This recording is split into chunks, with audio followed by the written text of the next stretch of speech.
It gives me great pleasure in introducing Dr. Michael Carr-Gregg, and just to give you a little bit of background, although this could take some time, Dr. Michael Carr-Gregg has achieved so many things that have had an enormous positive impact. One of the things that many of us in this room will be aware of is that he founded Canteen over 30 years ago with a group of young cancer patients. Michael would have to be one of Australia's highest profile adolescent and child psychologists. He's the author of 12 books. He's the ambassador for Smiling Mind and also Big Brother and Big Sister. He's a board member of the Family Peace Foundation and the National Centre Against Bullying, and he's a columnist for a number of publications, including the Huffington Post. He's a resident parenting expert, I probably don't need to tell you this, on Channel 7's Sunrise, the psychologist for Channel 9's Morning Extra, and also he's on the morning show with Neil Mitchell on Radio 3AW, although most of us in Sydney, I have to say, we don't listen to 3AW. That's good. So in many ways, after going through this impressively long list of achievements, Michael probably needs no introduction at all, given his huge public presence over many years.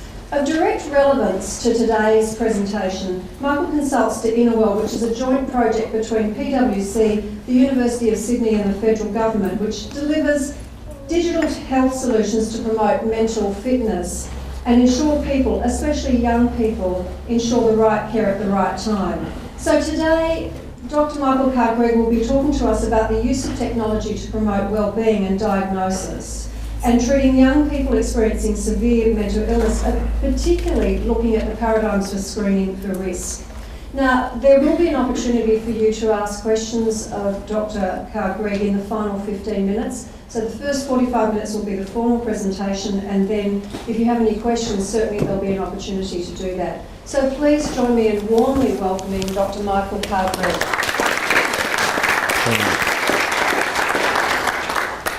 Can I just say, Joe, I've heard a lot of consumers talk, and that was one of the best talks I've ever heard. So I was out the back, and on behalf of psychology, all I can say is I'm sorry, and I'm glad that you found a couple that were okay. That was good. But the services, you're right, need changing.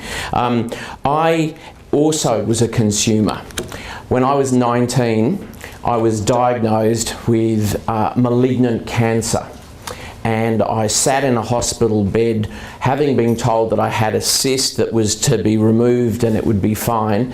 And a surgeon walked in, no one to support me, and just said, look, I'm awfully sorry, we found cancer, it's malignant, you've got 8 weeks to live. Good luck. And he walked out, and that was it.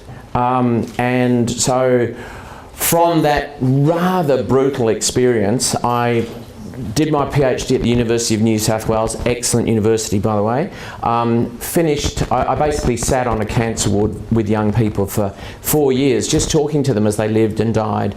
Not at all interested in the medical component, but just how they were going psychologically, and found out some really interesting stuff.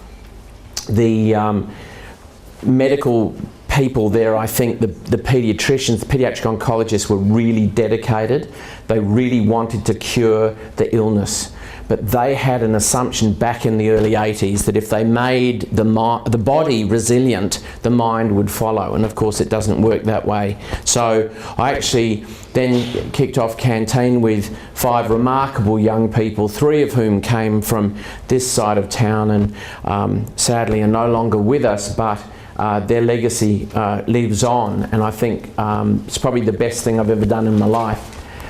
In terms of the context of this, there's actually 3 really important pieces of research that if you're a worker with young people in 2018, you just can't not read.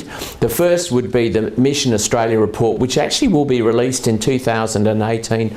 They've just invited me to Sydney to help launch it, and that'll be in November. Prior to that, there's a 2017 report. All you have to do is Google the words Mission Australia Youth Report. 2017. And what it does is it surveys a staggering 25,000 15 to 19-year-olds, and basically has done so quite remarkably since 2002. So it sort of takes the temperature of young people in Australia fairly consistently, and the results are abysmal, I've got to tell you. The number one concern for young people, and this isn't young people struggling with a mental illness, this is just young people surveyed at random. The number one problem is coping with stress, and every single year since it got done in 2002, the number of young people who report coping with stress as an extremely concerning or very concerning problem has increased, and I believe this year will crack 50%. Last year it was about 48% of those young people. So again, you have to think, what on earth are we doing? Schools, please, and I know we've got teachers here, we do have to have an emphasis on social and emotional competencies. We've got to start teaching kids anger management, problem solving, decision making. We've got to teach them emotional literacy. I guarantee you that I could go to your school tomorrow, grab very gently a kid, say in year 9 at random, and say, excuse me, could you tell me the difference between depression and sadness? And I'd get nothing, nada. Why? Why can't we do something about emotional literacy? Why can't we teach young people the signs and symptoms in a meaningful, entertaining, engaging way? Why can't we have speakers with lived experience going into schools on a government-funded manner to actually give young people first-hand experience of what it's like? This is not going to be a rare thing. 1 in 4 young people in the secondary schools in this area suffer from some form of mental illness. 1 in 7 in primary schools. So we really do need to move things along a bit. The second report is the Australian Psychological Society's 2016 Compass for Life report, which is a small survey looking at well-being of young people. And if you look at the basic building blocks of well-being, which would be sleep, diet, exercise, they basically failed in all 3. A recent report from the Baker RDI, a big research centre in Melbourne, found that 92%, write that down, of young people were not getting adequate exercise in a day. 92% of teenagers. The primary schools kids are a bit better. It's fundamental to our well-being.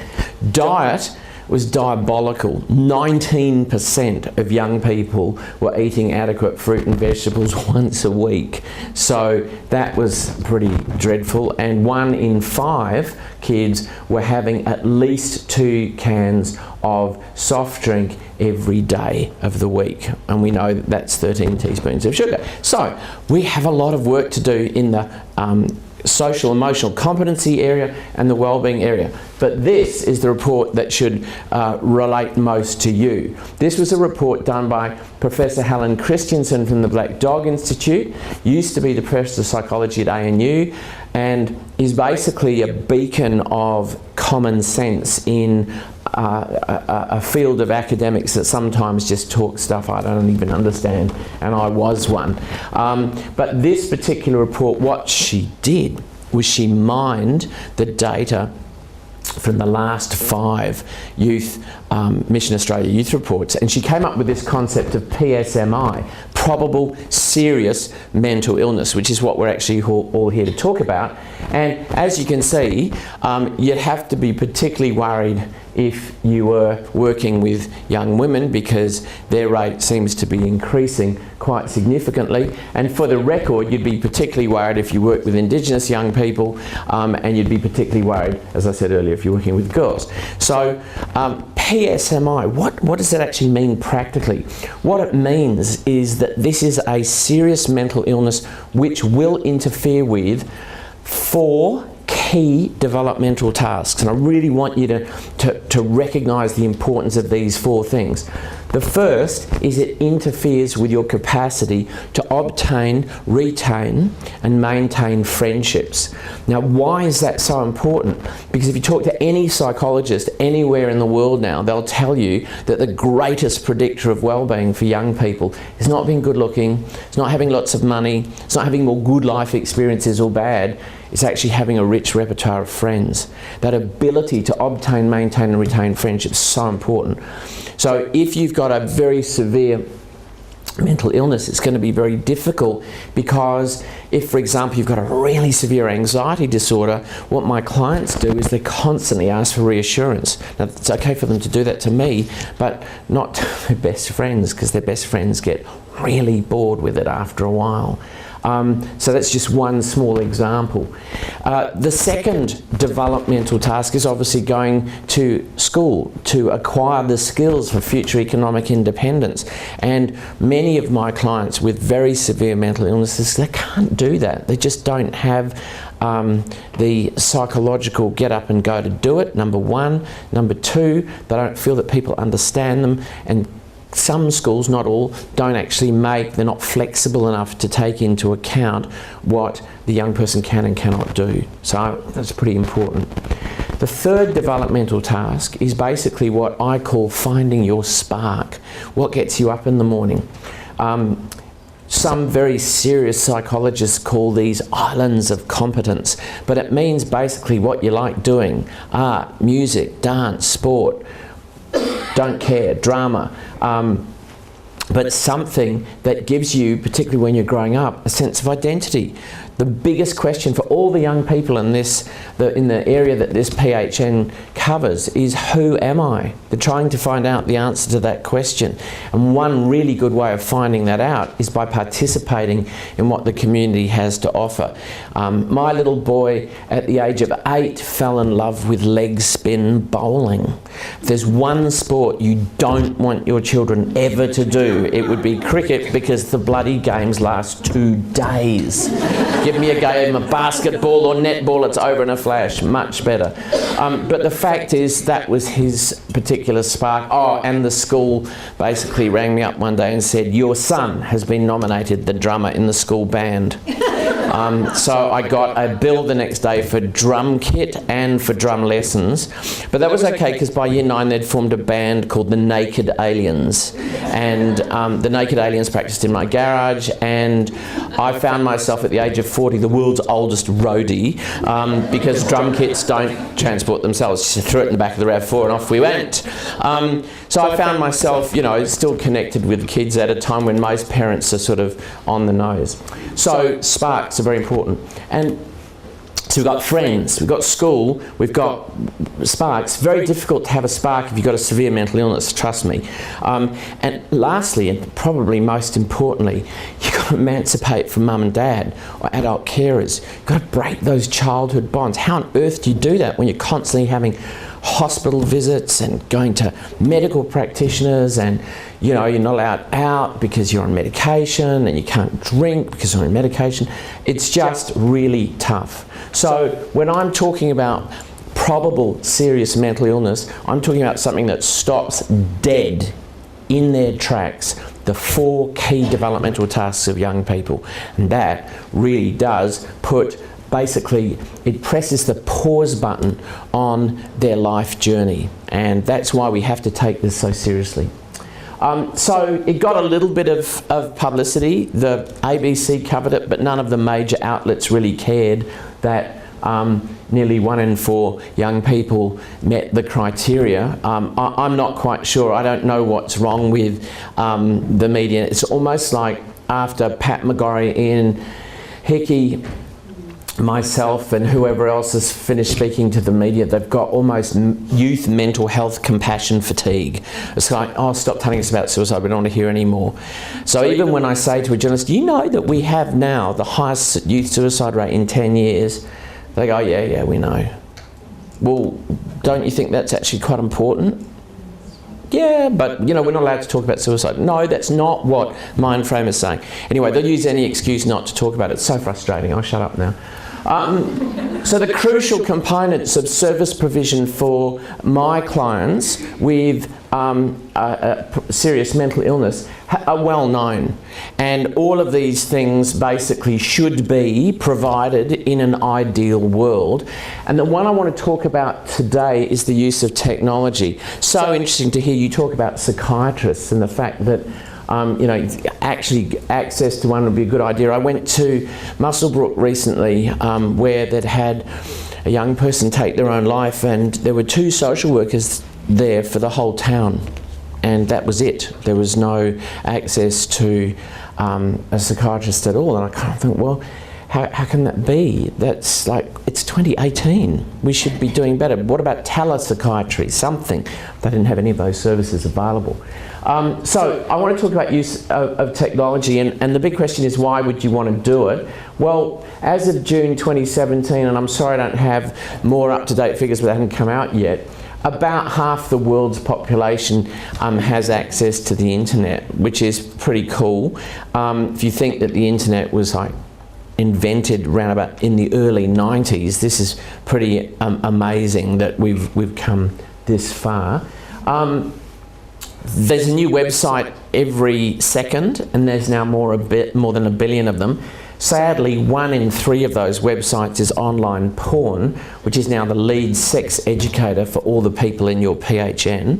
And we need to do something about that, because it's nothing to do with love, it's nothing to do with intimacy, it's nothing to do with consent.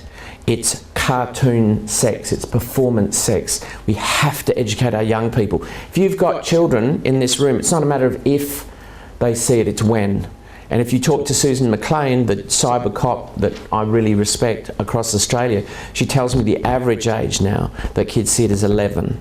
So we have to get our skates on. Wonderful resource for your communities, by the way, for that is www.itstimewetalk.com.au. Check that out. It's brilliant. itstimewetalk.com.au. And of course, we know it's getting faster. South Korea have launched already a 5G service where you can download a high definition movie in a second, and Bell Labs in America have just developed a chip that can download 250 high definition movies in a second. Why you would want to download 250 high definition movies in a second is beyond me, but apparently we can now do that, so yay.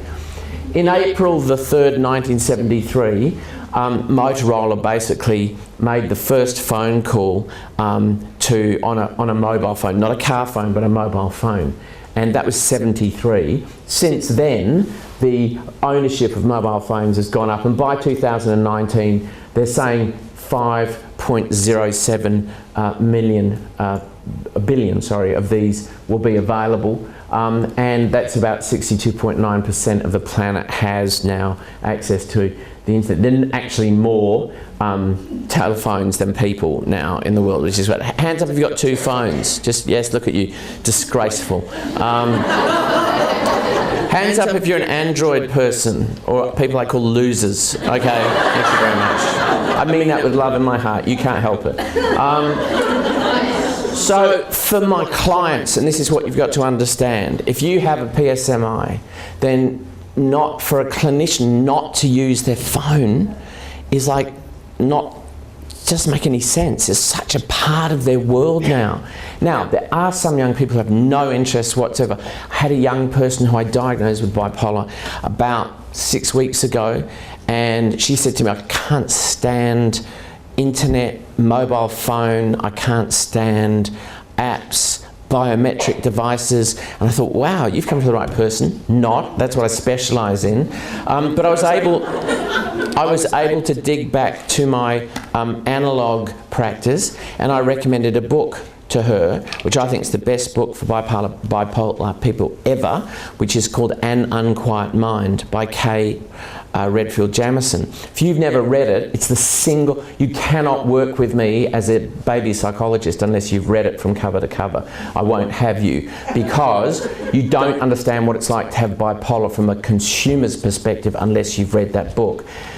Kay Redfield Jamison not only suffered from bipolar, but she was also a professor of psychology at Johns Hopkins University. She's also a professor of English literature, and she also, by the by, one of the most stunningly beautiful people I've ever met in my life. I am a fan, let's be clear. She's gone through, I think, 5 husbands, so she's kind of like not available, but what I want you to understand is nobody writes more beautiful. If I could write a third of the way she writes, it's just such a sensational book. Please get it out from the library. An Unquiet Mind by Kay Redfield Jamison. If you want to just get a tiny understanding of what it might be like to have bipolar. So not all digital. But for most of my clients, this young woman was unusual. Most of my clients do have phones. And the truth is, they're never offline. The truth is that while we would like them to be, because we would like them to get their 9 hours sleep, the truth is that many parents struggle, many young people struggle with the whole FOMO thing, and it is real, it's not a joke. I don't know what's going to happen. I wrote a book in 2004 called Real Wired Child, and 2004 was the year Facebook was invented. So it's funny to look at that book. I don't mention Facebook, but I talk a lot about MySpace. In it I said, look, we actually have to be really aware of the fact that this technology is going to be a big thing for young people. And I used a rather pathetic, now that I think of it, analogy. I said there's a country called Siberia, and our young people are headed over there. And you parents, you're standing on this metaphorical dock waving goodbye to your children as they go over there. And you can't be doing that, because what looks like a bank over there is a robber. What looks like a friend is a predator. And what looks like a game is a trap. So way back in 2004, I was saying, look, it's not so great. So I'm aware of the downside, but I'm also passionate about the upside of technology. So why is it so important to my young people with serious mental illness? Because they don't make a distinction, as we old people do, between on and offline. It's seamless to them, it's the same thing. You have to understand that's how they communicate, and they've never actually known life without a computer.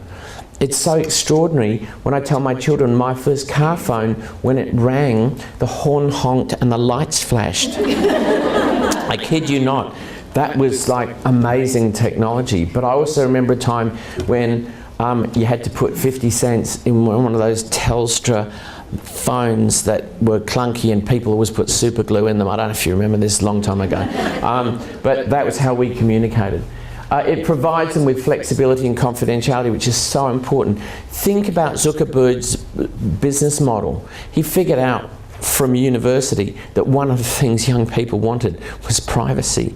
They wanted to be able to communicate without adults sticking their noses in it. And of course that business model just took off and has made him, a fortune. Unfortunately, what he didn't count on was that the old people would eventually hop on Facebook, and now of course young people are deserting it as a result. But it does remove geographical, attitudinal and financial barriers. Very rarely will I say nice things about government, state or federal, but one good thing that happened for my clients with serious mental illness this year was when Greg Hunt allowed, of the 10 Medicare sessions that I can offer on the Medicare refund on Better Mental Health, 7 of them now can be via telehealth for my rural and remote clients, and that is actually really good, and thank you Greg Hunt for doing that. Another couple of billion put into youth mental health would be nice too, if you're in the mood. This was a really interesting report, the report of the National Review of Mental Health Program and Services.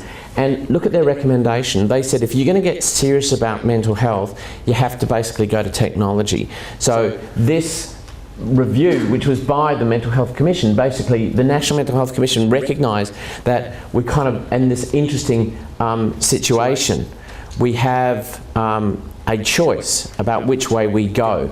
Now, I used to be the Managing Director of the Young and Well, which was basically a CRC set up to research how we could use technology to help young people's mental health and well-being, and that's now morphed into Inner Well, which is an ongoing project, and it's going to launch some really exciting stuff hopefully within a month or so, which will be good. Watch this space, it'll be great. and that's with PwC, Uni, SID and the Australian Government.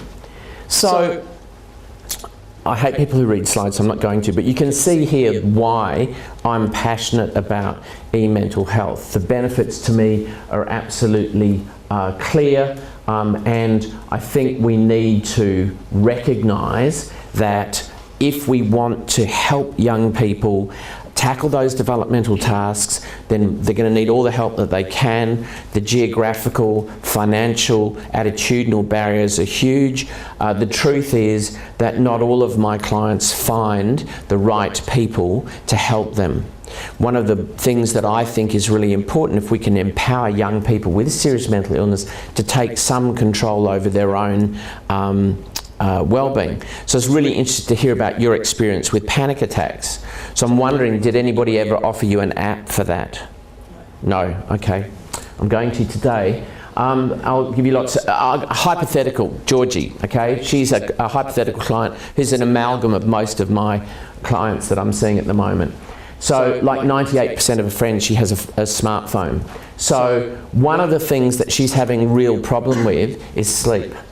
And there are a number of things that have happened to her. She's been sent to a sleep physician, but she didn't like the sleep physician. She thought he was a misogynist, she said. And I said, well, really? Was he? Or was it, you were just not in a good mood at the time? She said, no, he was a pig. And I thought, okay, well, that's pretty clear. Obviously, we didn't have rapport. So I suggested going to see another one. She said no. And then I got her GP to prescribe some Circadin, which is medical melatonin, 2 milligrams. That didn't help. But what did help was an app called Recharge. And this is amazing. This was an app that we did at the Young and Well CRC, which actually was put together by young people, so co-designed. It's the key to everything. Sleep physicians and the app developers. And basically, it's a pretty neat app. It's one that you would only use for a period of 6 weeks while it educates you and tracks your sleep and gives you a whole lot of hints on how to sleep. One of the things I love about this app is the kids designed it so that the alarm to wake you up in the morning is a Tarzan yell. But the only way you can turn the Tarzan yell off is getting out of bed and doing 20 star jumps. So you kind of got to get out of bed. And they said that was fantastic, and apparently the young people loved that stuff. So it's a personalised 6-week program to help improve Georgie's general health and well-being by focusing on these areas, which is essentially basic sleep hygiene. So it's all put in an app. It's called Recharge. It's free. How many people here have ever heard of Recharge? Anyone at all? 2 people. Well, that's fabulous. So they've obviously done 3. We've actually done a great job publicising it. Not.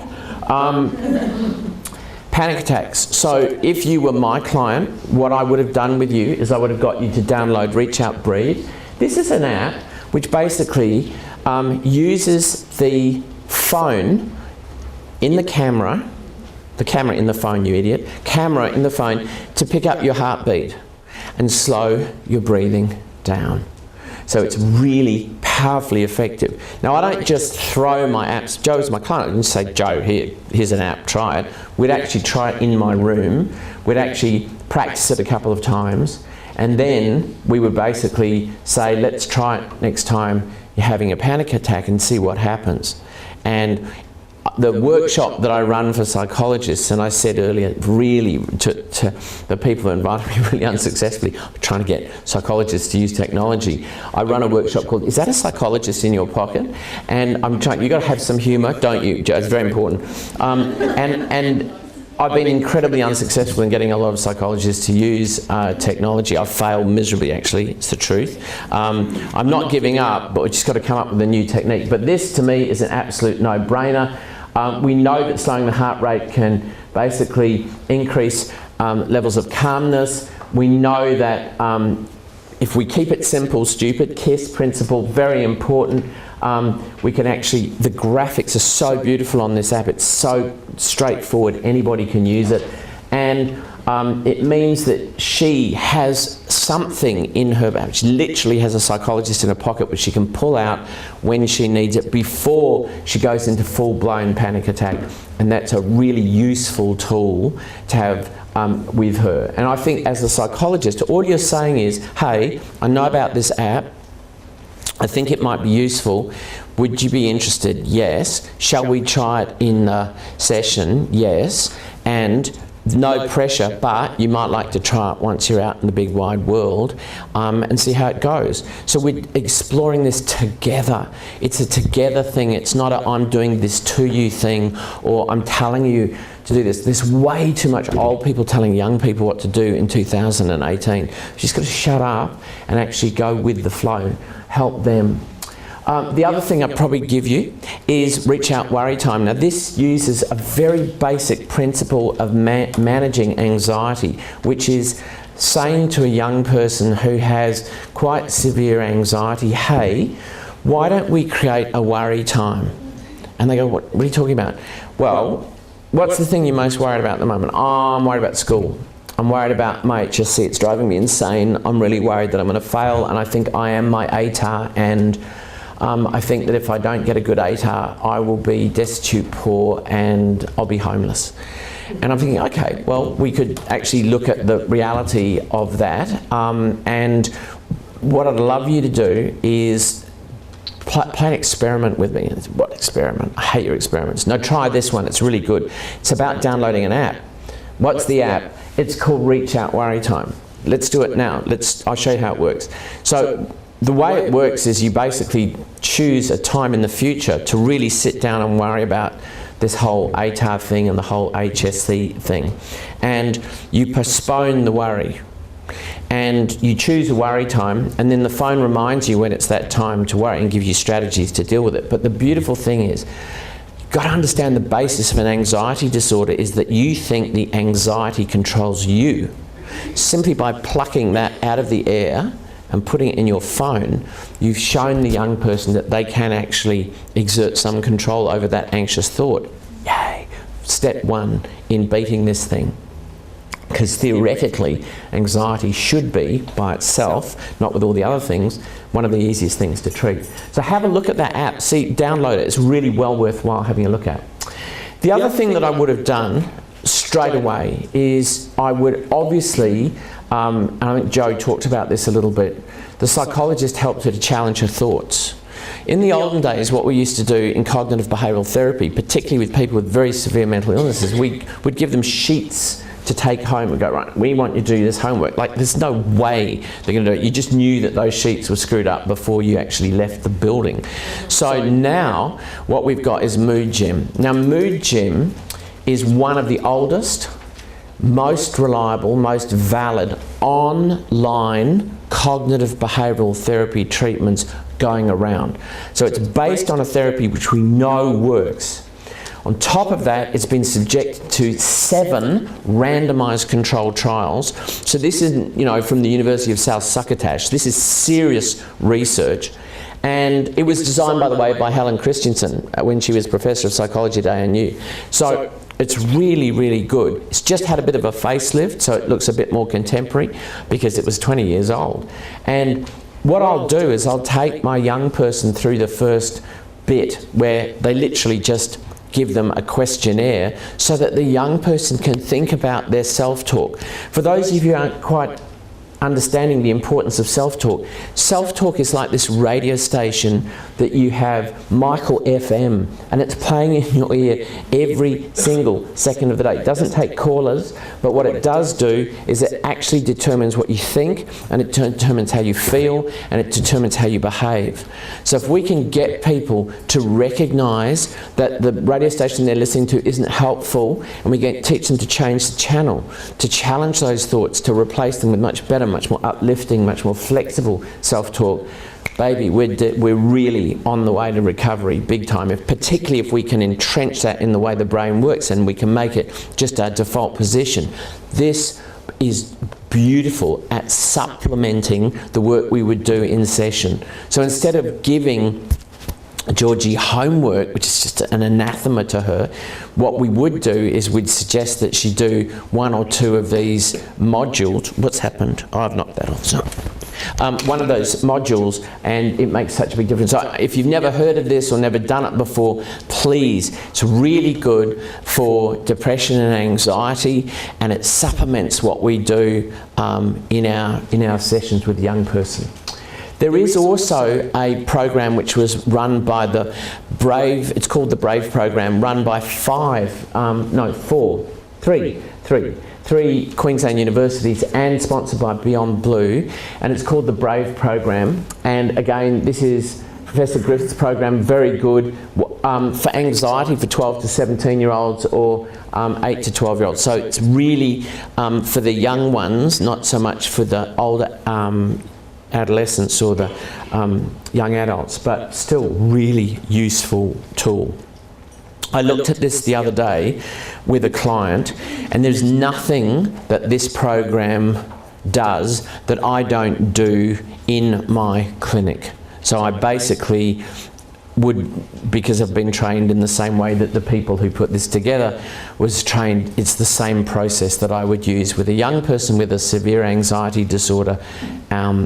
This does the same thing. And again, think about the geographical barriers. Think about I arrived here, believe it or not, at about 7 o'clock this morning, and it took me 3.5 hours to get from the airport to here. And that's just insane. I don't know what you're going to do about your traffic. Come live in Melbourne, most livable city in the world. Now, the other thing that I would do for my clients with very, very severe mental illnesses, they need a break sometimes. They really, really need a break. Everything gets on top of them. And, you know, in life, we spend so much time worrying about things that really don't matter. There are a lot of you today that would be worried about your car, you'd be worried about your hair, you'd be worried about your clothes, you'd be worried about a whole lot of things that ultimately don't matter. What really matters is your mind. And what very few people find time to do, particularly people in the helping profession, particularly workers with young people, is they don't look after themselves. So I'm very, very big on mindfulness meditation. I don't know if you've seen the latest research on this stuff, but it's so exciting. There is clearly a connection between the reduction of inflammatory markers in the body and regular mindfulness meditation. There is the great Marty Seligman, last time he was in Melbourne, told me about a study that he'd been involved in where they gave people flu vaccinations and mindfulness, and another group matched perfectly, just got the flu vaccination and read a pamphlet, and then they got them all back in about 6 weeks, and they found that the immune response was much greater on the people with mindfulness and the flu vaccine. Who knew? And they're trying to replicate that now. So one of the things we know from a study at Harvard University, and this is really important for people with severe mental illness, is they many of them think my brain's like this forever, it's going to be stuck. So if you can actually show them the evidence from Harvard University, amazing study that was done at Massachusetts General Hospital, where they divided 2 groups of people up. One group basically did 28 minutes of mindfulness for 8 weeks. So every day, 28 minutes. So a lot of mindfulness. And when they finished their mindfulness, they were slipped into an MRI machine. Hands up who's had an MRI here. It's one of the worst experiences in the world. These people were paid to go through this terrible experience. And the other group were told to come to the hospital and just read a book. So they then matched basically the scans. And what they found was nothing short of amazing. You can look this up. They actually found that people who were in the mindfulness group had structural changes in the brain, a reduction of brain tissue in the amygdala, the home of stress, and an increase in brain tissue around the hippocampus, the part of the brain responsible for memory and learning. That's so interesting. And as our ability to track the brain and to see those changes becomes less and less invasive and more accurate over the years, I think we'll really begin to see the value of mindfulness. So how neat that we can just get an app like Smiling. And I don't care, I'm an ambassador for Smiling World, but I don't care if you use Headspace, that's an app, not the Headspace. Love Headspace, but this is different. I think it's really important that we encourage people, particularly when they're battling a severe mental illness, to try and just take some time out. The nice thing about Smiling Mind is a lot of my clients with very severe mental illness say, I don't have the energy, I can't concentrate, the voice is too loud, whatever. The great thing about this is that body scans all start off really short. Some are 2 to 3 minutes. So we start small and build up over time. So it's really very, very useful.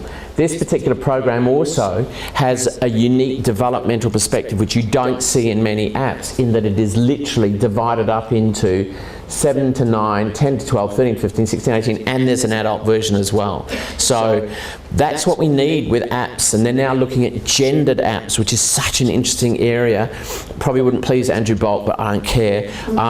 It's very, very important that we actually look at whether or not we need to make modifications to address particular genders. Anyway, I can tell you about this without the things. Mood Gym is the best app for cognitive behavioural therapy going around. So what you actually have to do is download the app, which is one of the only apps that I'm going to tell you about that actually costs money.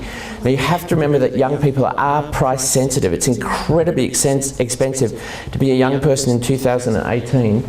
Is it working now? No. Is that funny? It's working on there and not on there. Anyway, this is an app which costs about $4 or $5, so there might be a price barrier for some people, but what I will do is basically get people who can afford it to download. Yes, it's working, yay!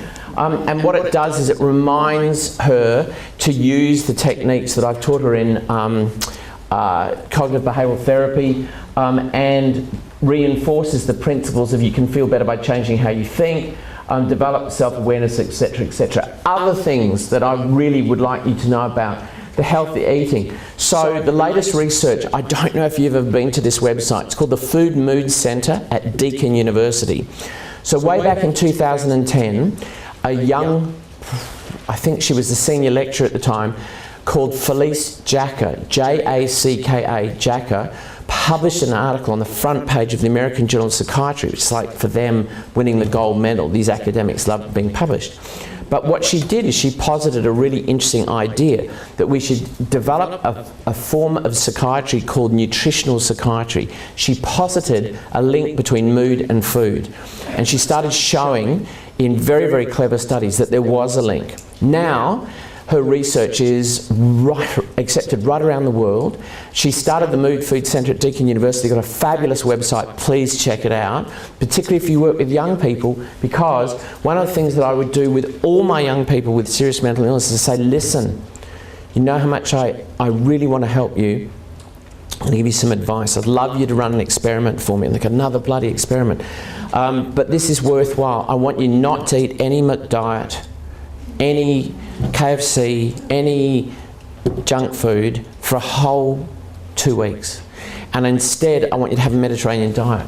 And they'll go, why? And I'll show them the research from the Mood Food Centre, showing that it does, in fact, impact on your gut biome, that what's happening in your gut biome has a major impact on your mental health. So, you know, we talk about a multidisciplinary approach. We talk about using as much as we can to get them well again. This, to me, is really, really important. So, we don't want the diet to replace traditional treatments. We just want it alongside it. And there's lots of data around that. Relationship breakups are very, very difficult to deal with. I actually do remember living in Sydney at the age of 12. I was at a council-run tennis camp, and the girl that I'd fallen in love with, Clarissa Edwards, she got her best friend Debbie Donnelly to walk up to me and say, "You're dropped." Still breaks, still hurts, don't laugh. But there was no app for that. Now there's an app for that called Breakup Shake-Up, which is so clever. You can choose from lots of different things to do. This might not necessarily impact on you as a person with severe mental illness, but boy, trust me, it's going to impact on your children. So, very important. Self-harm, very important. So my favourite app for self-harm essentially is one called Calm Harm. What it does is it basically is, if you've done any work in the alcohol and drug area, you'll know that one of the things we try and get our young people to do when they're going off their drug is to what we call urge surf. And this is about surfing the urge to self-harm via distraction, comfort, expressing and releasing. Really clever app. Have a look at it. I don't know why I keep touching that. It's very, very helpful, and I think you'll find it brilliant. Calm Harm. Other things that are very important, if you've got a young person who is suicidal, it is so important now that you use a decent safety plan. So I wouldn't let any of my clients with a severe mental illness out of my office without getting them to download basically this safety plan from Beyond Now. Have a look at what it does. What I'll do is I'll sit with my client and we'll literally populate this app. It sits in their pocket because it's in their phone. We'll print it out at my office as well, and we will send copies to whoever is interested in the young person getting the copy. And what that means is that I have a comprehensive understanding of what my client would do should they become suicidal, and that we have an action plan. And again, in the olden days, we used to just write this down and you'd wonder what would happen to it. Now we've got technology to help us. Why wouldn't you use that? There's just no reason at all. If it ever comes to you being hauled up in front of a court where you have to justify what you did, having this in your file, having clear evidence that you looked after your client, that you helped them manage what was going on for them properly, is really important. Because you can say, oh no, we discussed a safety plan, where's your evidence? You don't have any. So using this works brilliantly. Couple other things. Compliance with medication. I don't know how you go with compliance with medication. Most of my clients with bipolar is shocking, and why wouldn't you be? Who'd want to take lithium seriously? It's just essential, but it's not a great drug if you actually talk to the young people about their side effects. I'm shut up in a minute. So this is a pill, this is an app which basically reminds people to take their medication, and it works brilliantly. I started thinking about compliance with medication when I was working with the kids with cancer at the Prince of Wales Children's Hospital back in 1984, where it was quite clear to me that many of the kids weren't taking their medication because it basically was steroidal and made their faces blow up and they didn't want to look different. And yet the doctors would say, of course they're taking it, I've prescribed it. Well, actually no, they don't care. They're much more interested in how they look. So that's it. That's my app display. Thank you very much. Hope you found it useful. It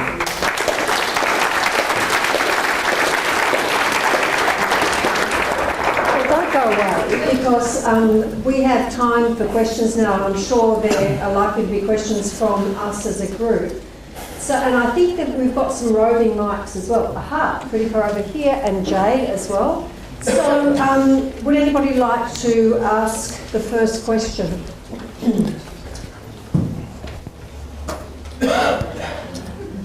Okay. Yep, go for it. What cancer did you have? What cancer did I have? I had a parotid tumour, so we have 6 salivary glands, and for one reason or other, one of mine decided to go nuts and just decided to, because I had this lump down here and it grew and grew and grew. I was actually at Sydney Uni at the time doing psychology, and it was a medical student who said to me, "You've got a lump on the side of your face," and it was a really sad thing because I was trying to crack on to her, and I thought, well, you're superficial, aren't you? What about the inner me? But no, it's all right. Actually, I've got a question that I would like to ask while you're still thinking about your own questions, which is, you talked earlier about the paradigms of screening for risk with people with severe mental illness. Yep. And I know that we could probably listen to you for many hours. So I didn't actually get to that, but I can talk quickly about it now. Yeah, yep. that would be great. So one of the things that I was privileged in my young days to have a couple of really great mentors. One was Steve Bedoff, who taught me everything I know about raising boys and girls. The second was a guy called John Court, who's a paediatrician at the Royal Children's Hospital. And when we were training with him, he would say, right, go and talk to this client and then present this client to me. And he insisted that we present the client in a very, very structured way.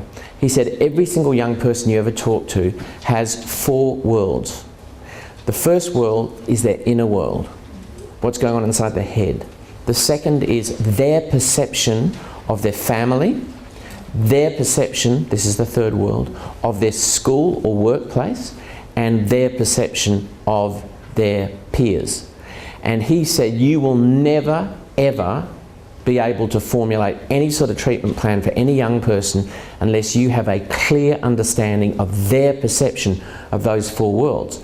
Now, because I was a smartass and because it was about 1995, 96, I said to John, I thought there was a fifth world, and that was the internet world, but I don't think he was into that, but I actually do think there's a fifth world now, which is what they do online.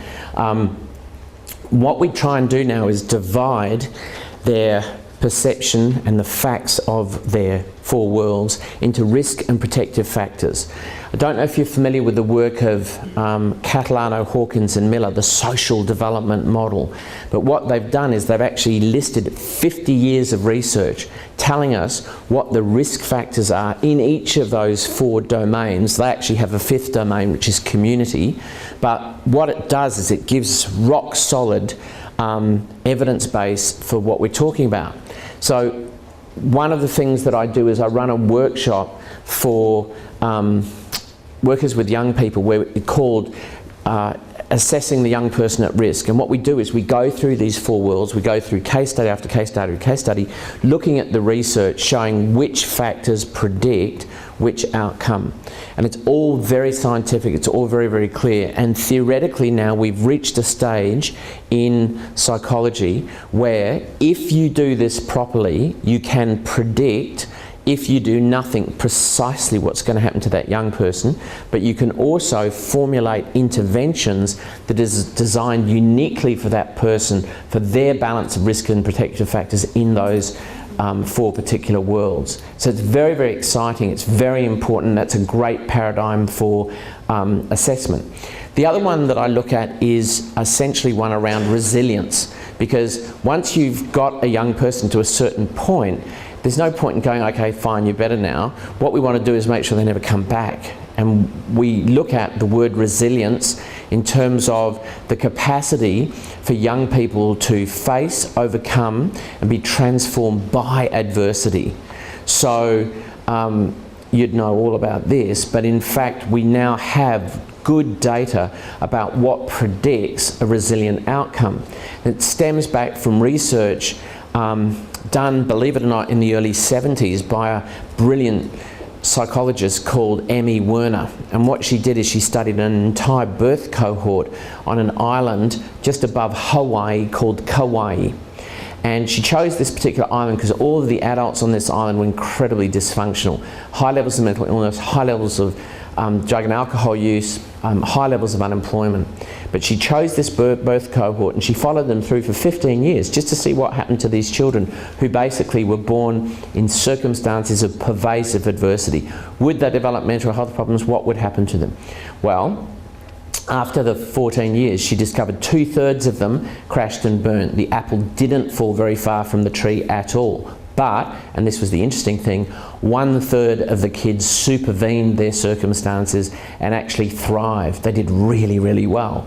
And as a social scientist, she wanted to know, well, what were the characteristics of those kids that did really, really well? And this is where the model comes from. In essence, and it's much more complicated than I'm going to tell you, but there are 5 factors which predict resilience. And you exemplify every single one of them. 1, you had charismatic adults in your life. You had adults from whom you could draw strength, adults who made you feel, despite the desperately bad times, safe, valued, listened to. There's a parenting author who I really respect called Maggie Dent, and she talks about these people being lighthouse people. You know how lighthouses are supposed to stop ships from hitting the rocks? Well, that's the analogy. So Emmy Werner called them charismatic adults. So you can predict resilience if the young person says, yes, I've got this charismatic adult in my life. The second key factor was that they had those superb social emotional competencies, and that includes a sense of humour, which you just saw brilliantly displayed for you. Not in me, in her. And that is not to be underestimated. In fact, when you look at the research on the Auschwitz survivors, the children whose parents were gassed and the children survived, what they did was, A, they found themselves a charismatic adult, but they also developed this gallows humour. they actually saw humour in all the tragedy around them. Really interesting. So social emotional competence and humour, very important. Thirdly, they had flexible self-talk. That is just the sort of stuff I was talking about earlier. So they were able to basically see both sides of the story. They didn't catastrophise, they didn't live by very fixed rules. They had this flexible self-talk. The fourth thing is that they had all got those islands of competence, something that they were good at, which gave them units of recognition, and that was basically predictive. And the fifth one, and this is so interesting, was what Emmy called spirituality, but what we would now refer to as a sense of connectedness or relatedness to something or someone that transcends the material world. So in other words, feeling a part of something bigger than yourself. So those 5 characteristics, those five things in the paradigm is what we look for, and if there's a deficit, we now seek to put that in the young person's lives once they're well. Fantastic. All right. Any other questions on that there? Yep, next to Adrian.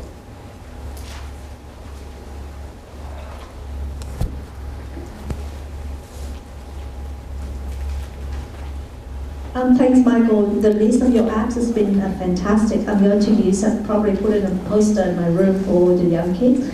But I did use a few apps to buy patients, not all successful. Just want to hear from your experience. Is there any time that the kids not progress at all with the apps and you have to use other modalities? Yeah, if you've got I mentioned it earlier, if you've got a client who's just completely not interested in technology, hates phones, hates Instagram, hates Snapchat, has basically been traumatised by them as a young person, and therefore they hold no value, you then go back to the old-fashioned things. So for example, there's a book that was published by 2 brilliant psychologists here in Sydney this year called Good Thinking. Have you heard of Good Thinking? It's written by Sarah Edelman and Louise Remond. So it's written for young people, and it's basically cognitive behavioural therapy explained so beautifully with real life examples. It's just fabulous. So that's the modality. The other modality I'd use would be fact sheets. I'd also use video. So if you go to the Sensibility website, you can see a lot of videos which actually explain a lot of the concepts really beautifully. My principle with young people, particularly those with severe mental illness, is to tell them what I'm going to tell them, and then tell them what I've told them. So I tell them 3 times and give it to them in 3 different modalities. So if I was dealing with someone, for example, with a sleep problem, I'd give them a fact sheet. I'd actually get them to watch a TED talk by Professor Russell Foster, who's the Professor of Sleep Studies at Oxford University and does a nice little song and dance. And I'd also probably put a sleep tracker on them, something like this, so that I've got an idea of how they're sleeping. So those are 3 different ways that I can get the whole point across, that you need to prioritise sleep, and here's the information on how to do this. Simple things like dimming the light half an hour before you go to bed. Such a tiny thing, but many of them will actually walk into an incandescently lit bathroom and brush their teeth, and that wakes their brain up.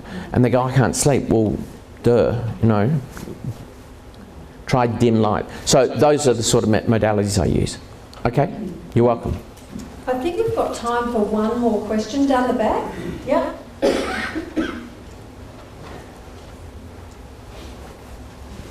Hi Michael, I'm a school-based counsellor, and you mentioned at the beginning of your talk the importance of social and emotional wellbeing programs in schools, and I think that's a really valid point. What I've observed and noticed in the school system is that poor old teachers are just inundated with having to get through the curriculum content, and they're pretty much chasing their tails. So that's my plug for teachers, because I admire them, and I've been working in the system for quite some time.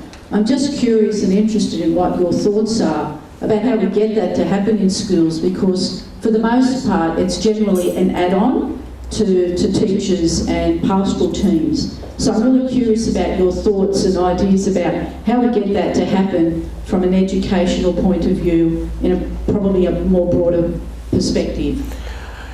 I actually interviewed the Federal Minister of Education in Sydney on Friday in front of 500 teachers, and put this very question to him. And my view is we've got to do less testing enough of NAPLAN, enough of ATAR. We need to make school, we need to basically adopt the Finland system of education, which starts at 7, which is wonderful because we have lots of nature-based play before that time, so the kids come to school basically with their brains beautifully aligned. And we basically don't have any ridiculous homework at primary school, which I think turns off so many young people, and we basically have out of school work, which is completely different concept. Ian Lillico's grid, brilliant, much better. So we reduce the stress. If you abolished NAPLAN, you wouldn't have that anxiety, and you basically would, I think, reduce the number of I think the curriculum is way too crowded at the moment. I think you have to basically pare that down. By the way, teachers are the profession with the highest level of occupational stress, so every single school should have a teacher wellbeing coordinator, and that is how I think you begin to address the issue. Do you mind if I ask how the Minister responded to your views? Yeah, it's so funny, the person who arranged for me to interview her, Professor Helen Street from WA, said to the Minister before he sat down, "I want your opinion." And I looked at her and I said, the day a politician actually gives their real opinion will be the day I die. And he didn't, he just gave the talking points and what you expect them to say, and that is, oh, we'll review and we'll do precisely nothing. Thank you very much. Thank you. Okay, thank you.